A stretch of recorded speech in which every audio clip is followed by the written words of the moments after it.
এই টাইপের অঙ্ক বিভিন্ন চাকরি পরীক্ষায় এসে থাকে। তোমরা এর সমাধান কীভাবে করবে, দেখো সংখ্যাটি কত দ্বারা বিভাজ্য হবে সেটি আমাদের বের করতে হবে।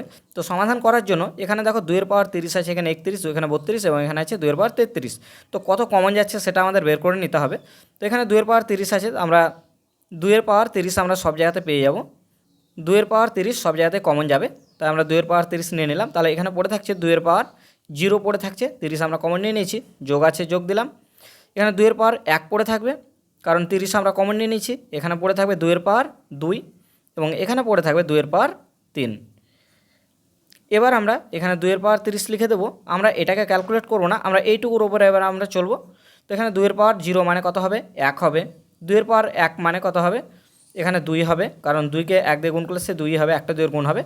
এখানে আর একটা জিনিস বলে রাখি, যত বড়ই সংখ্যা হোক না কেন তার পাওয়ার যদি 0 হয় তাহলে সবসময় সেখানে 1ই বেরাবে উত্তর। বোঝা গেল?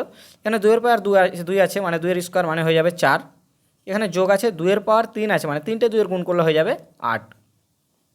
এখানে 2 এর পাওয়ার 30 আছে, লিখে দিলাম। এখানে এবার আমরা যোগ করে নেবো এটা। তো 1 আর 2 হয়ে যাবে 3, 3 আর 4 হবে 7, 7 আর 8 হয়ে যাবে 15।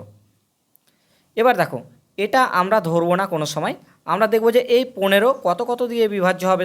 এই 15কে কত কত দিয়ে ভাগ যাবে সেটাই হয়ে যাবে আমাদের উত্তর। তো 15কে 1 দিয়ে ভাগ যায়, 3 দিয়ে ভাগ যায়, 5 দিয়ে ভাগ যায় এবং 15 দিয়ে ভাগ যায়।